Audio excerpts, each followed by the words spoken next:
Hi, everyone. Welcome back to the China History Podcast. I'm Laszlo Montgomery. My thanks and appreciation to every one of you for tuning in and spending some time with me. I have to give credit to the new Trump administration and to the president himself, who inspired me to cover this topic when he evoked the name of one of the main characters of today's tale, the 25th president of these United States, William McKinley. Born in Niles, Ohio, January 29th, 1843. Niles, Ohio, also the birthplace of Harry M. Stevens, inventor of the hot dog. And, well, being from Chicago, that's important to me, everything on it. For anyone paying attention to their news feeds, William McKinley's been getting more than his traditional amount of ink and has made some headlines since President Trump took office in January this year, 2025. Tariffs, tariffs, and tariffs. William McKinley, he loved his tariffs. Mr. Trump affably called him the tariff sheriff. And today's so-called Trump tariffs have been compared to McKinley's tariffs of 1890. Now, McKinley wasn't president yet in 1890, but as a congressman from the great state of Ohio, he championed the Tariff Act of 1890, enacted on China's future National Day, October 1st. And with the stroke of a pen, then President Benjamin Harrison signed it into law. What it did, essentially, was raise the average tariff to 48%. There was a reciprocity clause that allowed for exceptions where certain trading nations gave the U.S. a break, and, of course, for commodities that America couldn't live without. That all sort of sounds familiar. These tariffs remained in place for 4 years until they were replaced by a less harsh Wilson-Gorman Tariff Act of 1894 that lowered the McKinley tariffs. But then came the Dingley Tariff Act in 1897 that raised them again, and you all know about the Smoot-Hawley tariffs of 1930. So don't be alarmed with what you're seeing in 2025. If you study your history, there's nothing new with the Trump tariffs, and we can study the past effectiveness of those tariffs of days gone by to make an informed prediction about how well or awry things will go in this current round of punitive tariffs. And to show his respect and admiration for our 25th president, one of Donald Trump's first executive orders was to undo what Barack Obama did in 2015 when he renamed Mount McKinley to Mount Denali, the name given to this tallest mountain in North America by the local indigenous Koyukon people. As a nod to his long-ago predecessor in the Oval Office, President Trump changed the name back to Mount McKinley. Mr. Trump had said, quote, "President McKinley championed tariffs to protect U.S. manufacturing, boost domestic production, and drive U.S. industrialization and global reach to new heights. He was tragically assassinated in an attack on our nation's values and our success, and he should be honored for his steadfast commitment to American greatness." End quote. Well, who knows what the outcome will be from all the Trump tariffs, but as far as in McKinley's time, there were winners and losers. Short-term inflation, farmers took a huge hit. There were disruptions to supply chains upstream that had all kinds of unexpected consequences downstream, mainly in the form of higher consumer prices. And back then, as we are seeing today, there were retaliatory tariffs levied against the United States. But the industries seeking protection at least got what they wanted. Yeah, the debate over protectionism and free trade was fought back then as it still is today. In the 1890s, with all kinds of new technologies and the world getting smaller, it opened up all kinds of new, undreamed of vistas of opportunity for the world's entrepreneurs and big corporations. And those textile mill owners and manufacturers in the Northeast U.S. demanded protection from these cheaper foreign imports. And these economic nationalists, they leaned hard on their Republican congressmen and senators to do something. And the Democrats, who were the agriculturalists stretching from Texas all the way east to the Carolinas, said hell no to tariffs. The price of imported farm equipment went way up, as did the price of consumer goods. U.S. industrialists got protection, but The Southerners got no support from the government to help them with their exports, and for American farmers at least, they saw their cotton fetching lower prices. But this is all kind of a sidebar. I wanted to talk about the 1890s in particular, especially the McKinley years from 1897 to 1901. And as I said, some of the news headlines of today made me harken back to those years, especially where trade and commerce were concerned. The 1844 Wangsha Treaty of Peace and Amity set the tone for American engagement in China for decades to follow. Ever since then, as far as U.S.-China relations were concerned, trade and commerce had always been the main driver of two-way relations. Religion too, but trade mostly. If you drilled down deep to the atomic core of the Wangsha Treaty, what it advocated for was free and open access to the China market. No preferential treatment for anyone. While some business interests may have secretly wished for it, there was no intent on the part of the United States to carve out a niche for themselves along the China coast. There were no imperial aspirations. The spirit of this early treaty was for an open door and to allow American merchants to line up with the other great trading nations and to feed from the same trough, so to speak. Daniel Webster, Secretary of State under Harrison, Tyler, and Fillmore, wrote in 1843, quote, "The government of the United States would find it impossible to remain on terms of friendship and regard with the Chinese emperor if greater privileges or commercial facilities should be allowed to the subjects of any other government than should be granted to the citizens of the United States." End quote. But that was only the 1840s. That was ancient times compared to the 1890s. Wow, the Western pipe dream of free and unfettered access to the China market. Meng Chengzhen. Not even the first Earl McCartney, the third Viscount Palmerston, the eighth Earl of Elgin, and the whole cast of characters from the 1840s, none of them dared even dream that China would open up this widely. But it did.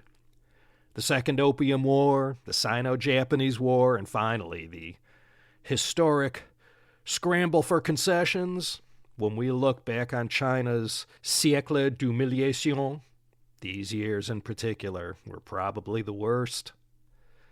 U.S.-China trade, though the prospects when it formally began in 1784 looked promising indeed, never really took off as hoped. By the 1840s, the U.S. was still a pretty new country, not even 100 years old, despite the challenges and the stiff competition from all the established nations.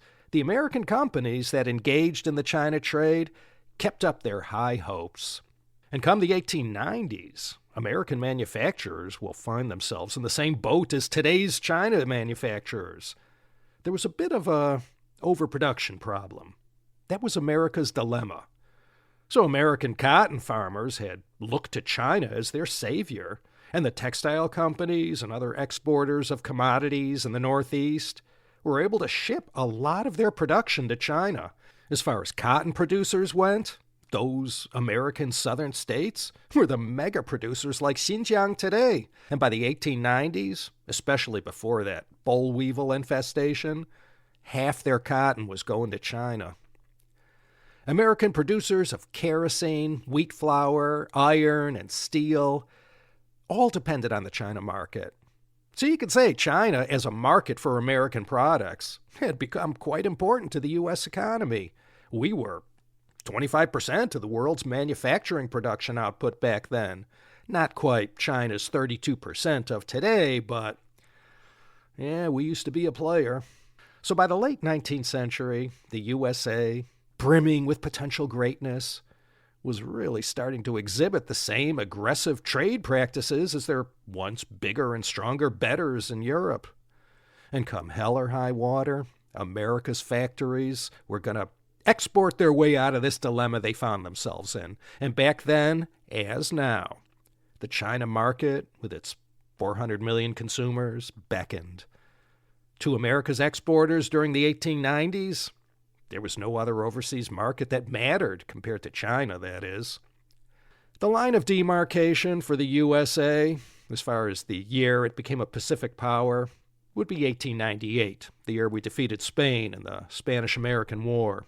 According to the terms of the surrender, the U.S. acquired the Philippines for $20 million and Guam, and not long after, with President McKinley's backing, the U.S. annexed the Hawaiian Islands as well. You cannot believe the debate back then about going in and taking over the Philippines. There was plenty of argy-bargy in Congress, with many decrying that this wasn't who we were. Not everyone was all gung-ho about American imperialist ambitions and overseas adventures. Just before annexing the Philippines, McKinley had said, quote, "Territory sometimes comes to us when we go to war in a holy cause, and whenever it does, the banner of liberty will float over it and bring, I trust, the blessings and benefits to all peoples." End quote. And when it was all done, and the Senate passed the treaty that annexed the Philippines, McKinley in a speech said that the Filipinos, quote, "shall for ages hence bless the American Republic because it emancipated and redeemed their fatherland and set them in the pathway of the world's best civilization." End quote. The U.S. administration of the Philippines, at least at the outset, was a mess.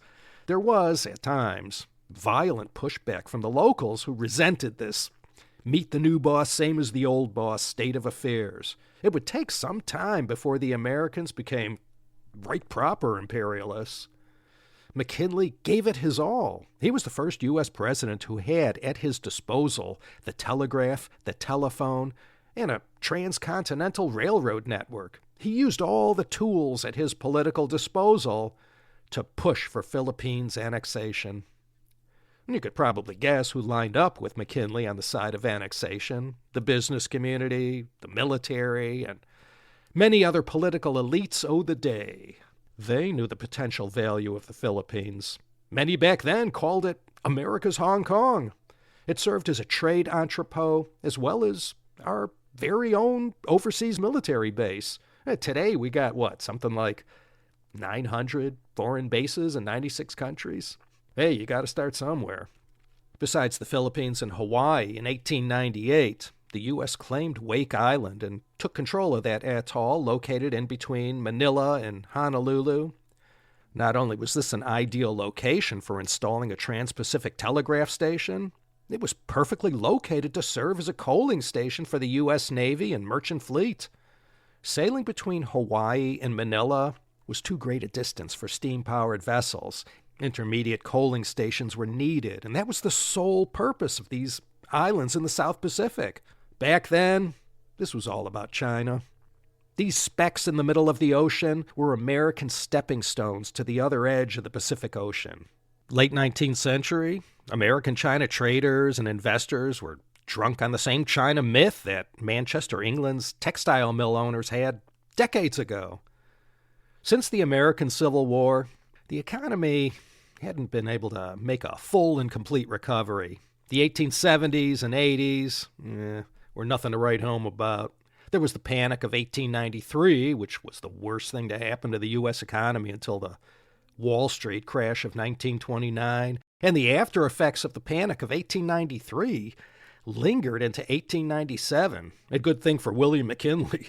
The economic malaise of the country helped get him elected. So China was looked to in the 1890s as a shining beacon on the hill to American businessmen, eager to export American products as well as obtain railroad and infrastructure projects.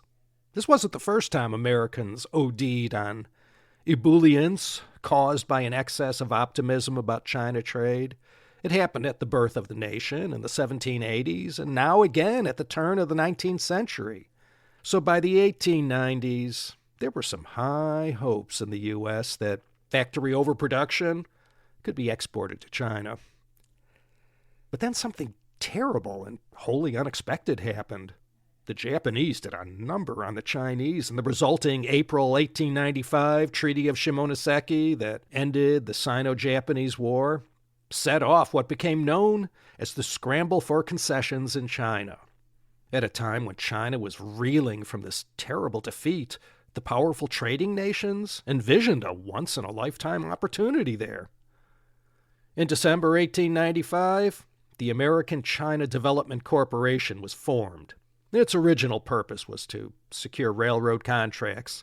The shareholders included Carnegie Steel, E.H. Harriman of the Union Pacific Railroad, all the biggest New York banks, including Jacob Schiff's Kuhn and Loeb. If you recall from a previous episode, Schiff would later arrange loans to Japan, which helped finance their victory over Russia in the Russo-Japanese War. Any American company who was a player in China or trying to become one was associated with this company in one form or another. And they represented one special interest group. There were also the cotton producers in the southern states and their formidable lobby. Cotton was the #1 U.S. export to China, so they were very concerned that nothing happened there that might negatively impact their profitability.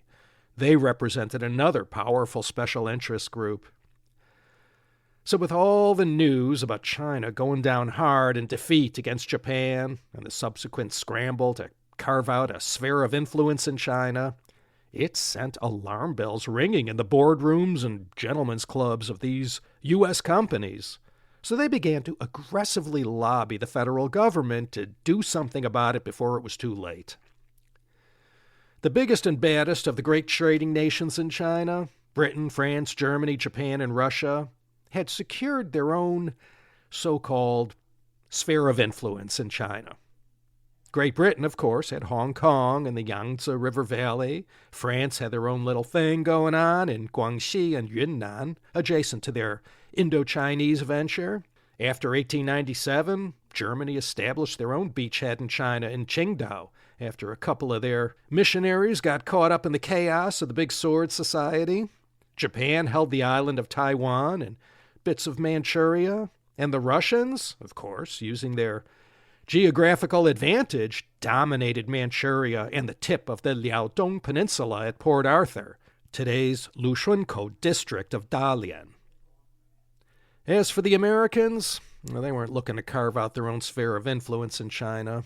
They now had the Philippines, but the Yanks were finding this whole imperialism thing harder to manage than they anticipated. And as I just mentioned, the early years of American rule in the Philippines were not looked back on fondly by the locals. On January 6, 1898, a congressional committee was set up to begin exploring solutions to the potential problems the lobbyists were all squawking about. It was called the Committee on American Interests in China.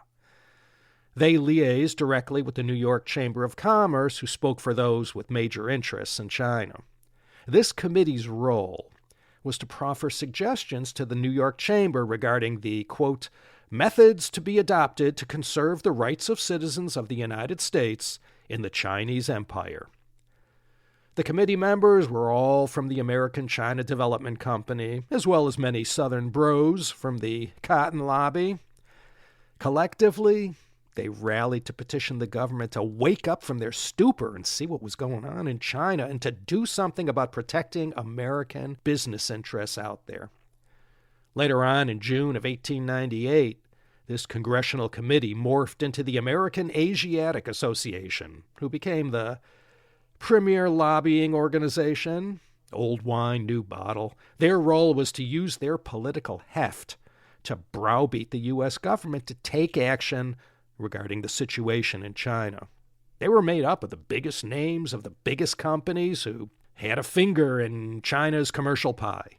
They led the charge that was able to get the open-door policy across the goal line. The American Asiatic Association ran an intensive propaganda campaign directed at the McKinley State Department, led by John Hay, and in the courts of public opinion. It was Lord Balfour, First Lord of the Treasury in 1898, who first used the term open door to refer to China trade that delivered equality of opportunity for all commercial traders in China. But the British were losing a lot of sleep over the way things were evolving in China with respect to this every man for himself way of doing business.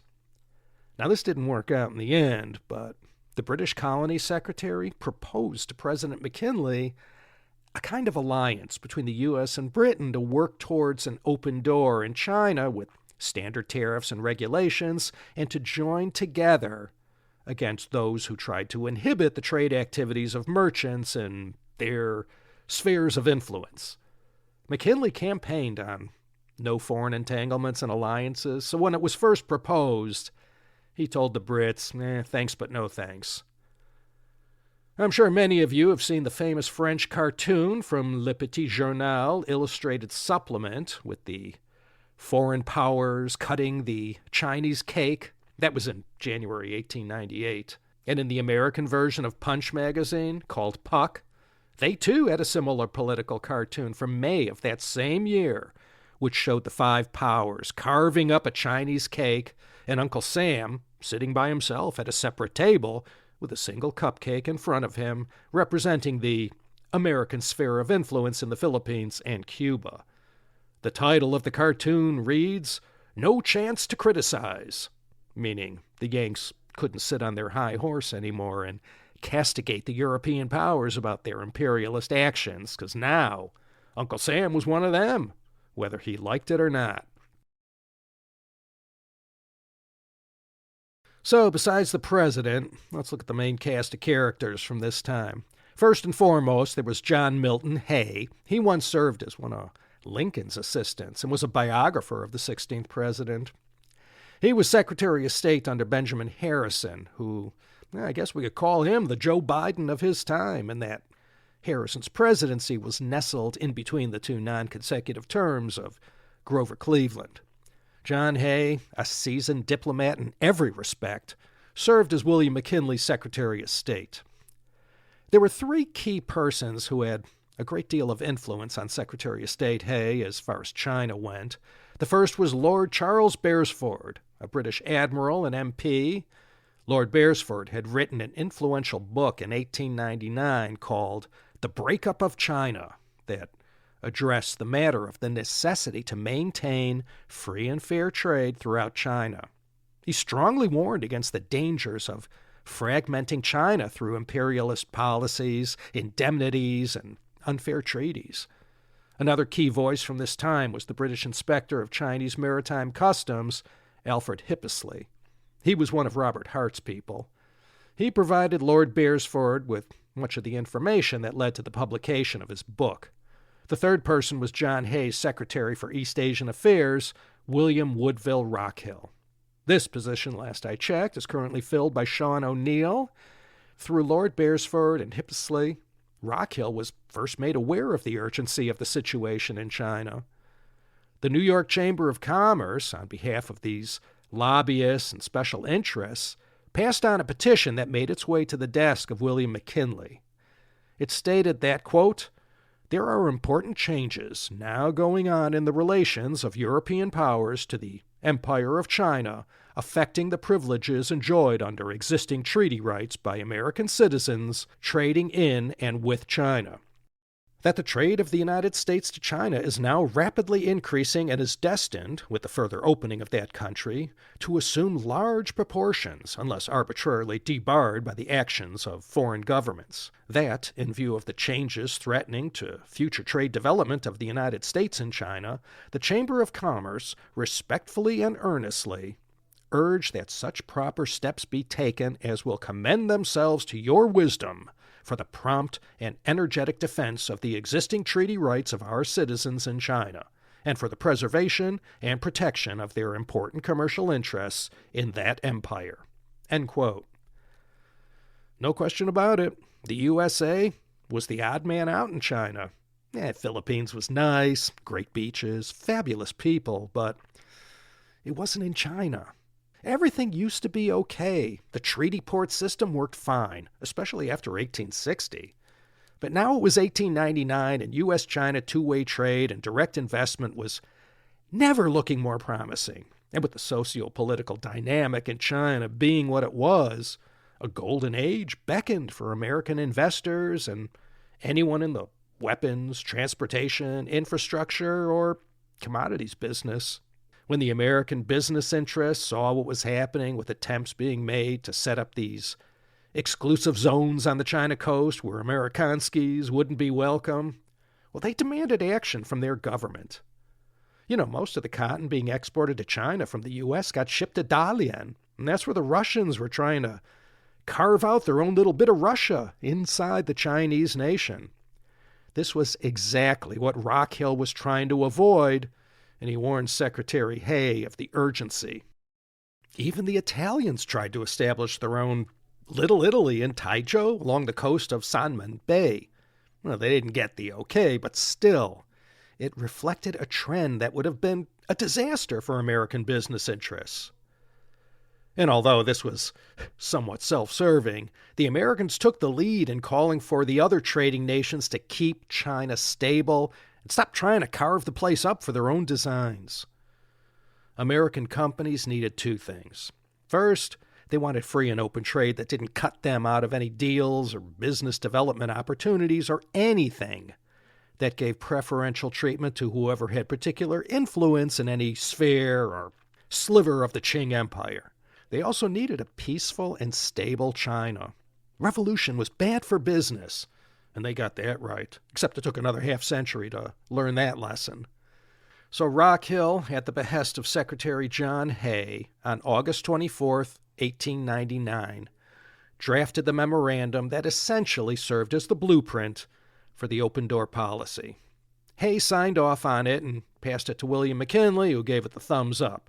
And then it was simply a matter of writing the whole thing up and sending it off to all nations concerned. After conferring with the British first, the meat of the policy they were calling for would contain three main points. Anyone with a vested interest in a treaty port within their sphere of interest or leased territory could not inhibit free trade at that port. Secondly, let me quote, "The Chinese treaty tariff of the time being shall apply to all merchandise landed or shipped to all such ports as are within said sphere of influence, unless they be free ports, no matter to what nationality it may belong, and that duties so leviable shall be collected by the Chinese government." End quote. The third condition was that, quote, "It will levy no higher harbor dues on vessels of another nationality frequenting any port in such sphere than shall be levied on vessels of its own nationality, and no higher railroad charges over lines built, controlled, or operated within its sphere on merchandise belonging to citizens or subjects of other nationalities transported through such sphere than shall be levied on similar merchandise belonging to its own nationals transported over equal distances." End quote. And let me add, whenever Rockhill or Hay or anyone would mention the word sphere in their document or speech, that word was put inside quotation marks.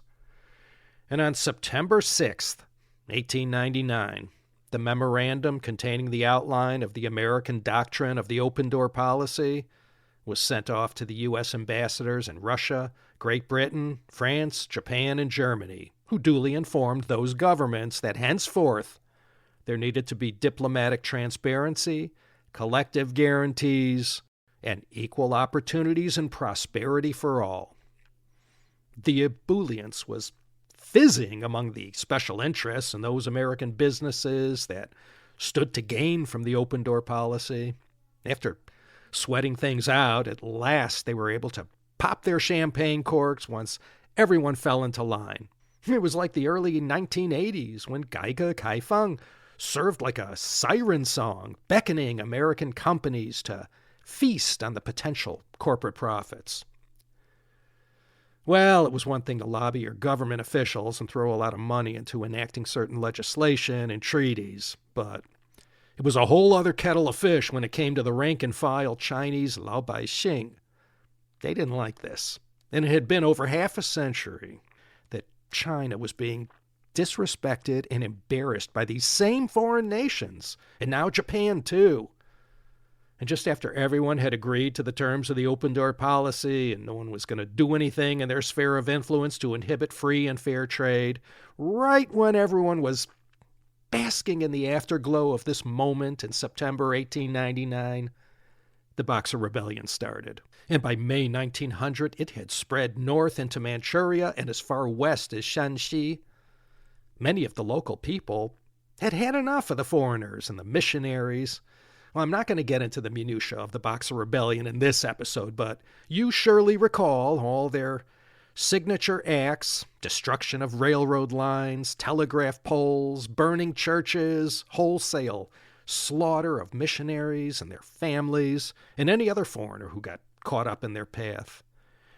And at a make-it-or-break-it moment for the Qing dynasty and for China's future, the ruling faction at the Qing imperial court, with the Empress Dowager Cixi serving as the core, having already crushed the 100 Days reformers, opted to side with the Boxers rather than protect the foreigners. By 1900, all things considered, the businessmen and missionaries had worn out their welcome, so the Empress Dowager went and kicked the hornet's nest, and $450 million indemnity later, China was worse off than it had ever been since the founding of the dynasty in 1644. And once again, Li Hongzhang was forced to sign yet another unequal treaty. He had already made it to the blacklist for signing the Zhifu Convention of 1876, then the Treaty of Tianjin in 1885, the Treaty of Shimonoseki, the Lee-Labanov Treaty, the 1898 Convention for the lease of the Liaodong Peninsula, and now the most punitive one of all, the Boxer Protocol. William Rockhill had been sent to China to deal with the matter of the aftermath of the Boxer Rebellion and the indemnity. He tried to get China the best possible of raw deals. He knew if you killed the bear, how were you going to get that bile? He did what he could do to temper the greed of the other parties to the treaty, and this negotiation was America's first time on the world stage acting in a leading role. And the punchline to all of this was that in each of these discussions, China got the Ukraine treatment. While the great powers decided her fate, at least as it related to foreign trade and the nation's sovereignty, China had no seat at the adults' table and no voice in these discussions that were, well, I guess you could say, their internal affairs. What a difference in only half a century. The Qing court used to be in the driver's seat and exercised complete control over the matter of foreign trade. Since Kangxi's time, the Europeans had been forced to honor a very restrictive trade regimen. And although it was very profitable, it could have been even more lucrative and profitable without the constraints placed on foreign trade by the Qing court.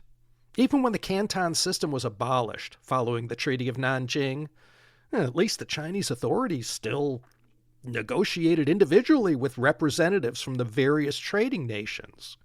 But now, the major European powers and Japan just shunted China aside and decided all the rules and regulations amongst themselves and decided as a group about how things operated at the 35 coastal and inland treaty ports. The open-door policy wasn't the law, but it was a policy that all concerned acknowledged and followed. And China had to just go along with whatever was decided. In the colonies, like British Hong Kong or Japanese Formosa, the open-door policy didn't work. Russia didn't make things easy. The Russians had once helped themselves to vast amounts of lands in Manchuria in the 1858 Treaty of Aigun and 1860 Convention of Peking. But all that wasn't enough. Into the 1890s, the Russians used the China Eastern Railway to further consolidate their position in China. The Lee-Labanov Treaty put Russia in the driver's seat on the Liaodong Peninsula. The Pavlov Agreement put Port Arthur in Russia's hands after the 1895 triple intervention of Russia, France, and Germany forced Japan out of this tip of the Liaodong Peninsula. Not only did China lose territory in outer Manchuria, even inside their own borders, Russia had de facto control over the railway. The Eight-Nation Alliance and their special military action was a convenient excuse for Russia to flood the zone with a heavy military presence. After the dust settled following the Boxer Rebellion, all the signatories withdrew their troops, but not the Russians. Hey, they said their railway interests in Manchuria needed to be protected, so they were keeping their soldiers in place. So they started to bend the rules and go against the spirit of the open-door policy. It wasn't a treaty and couldn't be enforced. The open-door policy ran on the honor system, though you can look back and say no one was being terribly honorable to China. So getting cooperation and compliance from the Russian Empire, it was no easier back then than today. While this was all transpiring, McKinley was in the middle of a re-election campaign with Theodore Roosevelt on the ticket. He was running against the Democrat William Jennings Bryan. But as we all know, almost 2 years to the day after Secretary Hay sent out that 1899 memo outlining the open-door policy, McKinley was shot at close range at a public event. 2 shots to the gut. He died September 14th, 1899, and TR became our 26th president. Hay had to send out a 3rd revision of the open-door memo to make it a living policy that could account for changes in circumstances in China. And this time, he added a clause that the whole equal opportunity thing now included railroads, mines, and other kinds of foreign direct investment. Germany, Japan, the U.S., and Britain made these very benign deals with each other that, well, didn't exactly say they'd take military action against Russia, but they did imply that if they blocked the other nations from doing business in their sphere of influence, there'd be trouble. Great Britain and Japan went so far as to sign a pact with each other. Roosevelt was invited to join, but so early in his presidency, he didn't want to do it. Nonetheless, TR was not amused with what the Russians were doing and that it harmed American business interests. Hay had stayed on as TR's Secretary of State, and it fell on him to work this all out. By 1903, they were getting nowhere. The Russians had a home field advantage in a way, and they used it well to obfuscate and push back against attempts by merchants of other nations to do business on their turf, even though it was in China. The Russians didn't flinch at any of these mildly bellicose threats made against them, but this Anglo-Japanese pact had forced a concession, and the Russians agreed to remove their heavy military presence in Liaoning. There was one interesting gimme that the Russians made as part of the deal to vacate their troops. This concerned one of the truly great and consequential figures from that time, Sergey Witte. He was the Sergey Lavrov of his day, Russia's finance minister, and later in 1905, the prime minister. Mr. Lavrov is foreign minister, but back then, Witte was Russia's most important diplomat and statesman. As a condition to getting rid of Russian troops, he demanded and got to maintain a branch of the Russo-Chinese Bank in Dalian. Witte had established this bank right after the Treaty of Shimonoseki, as if they didn't have enough indemnities to pay off already. That Boxer indemnity piled on the debt. And in order to finance the debt and facilitate all the banking transactions, Witte established this Russo-Chinese Bank.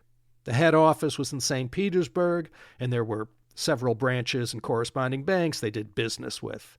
The bank also played a major role in the financing of the Chinese Eastern Railway. The Dalian branch was located right on the city's main square, today called Zhongshan Guangchang. After agreeing to remove Russian troops from the contested area in 1903, Russia did an about-face and demanded new negotiations. Everything they asked for went against the spirit of the open-door policy. Terms that forbid anyone but them to open any ports in Manchuria. Only Russians can be employed in Manchuria. All customs revenue had to be run through Russian banks. And last but not least, Russian influence was expanded eastward to the border of China and Korea, where Dandong is today. There's no honor among thieves, and Japan stood up and began to push back hard on Russia, diplomatically at first. They pointed to the terms of the open-door policy and demanded Russia stick to what they agreed to. Now, we all know Japan was rattling its sabers because they themselves had their own designs on Shandong province, including Port Arthur. But Russia didn't back down to Japanese threats. January 1904, Japan declared war and made fast work of the Russian military in the Russo-Japanese War. Teddy Roosevelt had said in so many words that, Russia was acting like a bull in a china shop and being pushy and overbearing, and they got what they had coming. So Russia got booted out of this most strategically located piece of territory on the North China coast. The treaty was famously negotiated by TR at the Portsmouth Naval Shipyard on the tip of southern Maine on the New Hampshire border. Today, this shipyard is the oldest continuously operating one in the USA. It's where the U.S. Navy overhauls, repairs, and modernizes their submarine fleet. But back in 1905, it was the site where, on September 5th, Sergey Witte had to ink his name to this humiliating treaty. And TR, he got awarded the Nobel Peace Prize for his efforts to broker this peace, which more or less lasted a few decades. And let me add that despite the matter of Chinese territory being central to the Treaty of Portsmouth, once again, China was disrespected and not offered a seat at the negotiating table. The only ones who were worse off than China were the Koreans. Russia had been defeated and humiliated, but at least they still had their country. Secretary of State John Hay had passed away 2 months before the signing of the Treaty of Portsmouth. He might have taken some degree of solace in the way Russia was told to act according to the agreed-upon terms of the open-door policy. Hay was buried in Cleveland, Ohio, not too distant from the grave of our 20th president, James A. Garfield. So what are the takeaways here? When we look back on those years in the late 1890s, what lessons are there for us to learn today? Well, first of all, the term century of humiliation, 百年国耻, is a term I've used in many past CHP episodes. I use it in the context of the 100 years of foreign domination and exploitation, national weakness, a string of military defeats, unequal treaties, failed reform efforts, and rule by a dynasty that had passed its sell-by date around the time of the Jia Qing emperor in the early 1800s. Just the same, the matter of the 百年国耻, it remains a handy rallying cry for anyone wishing to occasionally stir the pot of nationalism and anti-West or anti-Japan sentiment. No question about it, there's plenty there to look back on in anger. And looking back at those years immediately following the defeat of China at the hands of Japan in 1895 up to the Boxer Protocol, it provides us with some historical lessons to reflect on. Actions have consequences. We hear that all the time. When there's angry pushback against China in 2025 for any number of reasons, the ghosts of these years from more than a century ago haunt us in the present. And though many experts will insist these ghosts from that time have all been laid to rest, well, they still linger, and no amount of rewriting history or sweeping these events under the rug or plain old ignoring them will change a thing. And whatever lessons the leaders of governments can learn from these events from past history will perhaps make the world a better place. And if these lessons are ignored, we'll just keep repeating them. So, let's just leave it at that. Thanks to Dan the Man Stein, soon off to Yale University. Dan suggested this topic to me over lunch recently when he was passing through town. And to everyone who lasted to the end, my deepest and most sincere thanks. No panhandling this time or hitting anyone up for money. This is Laszlo Montgomery signing off from Los Angeles, California. Please consider coming back again next time for another exciting episode of the China History Podcast.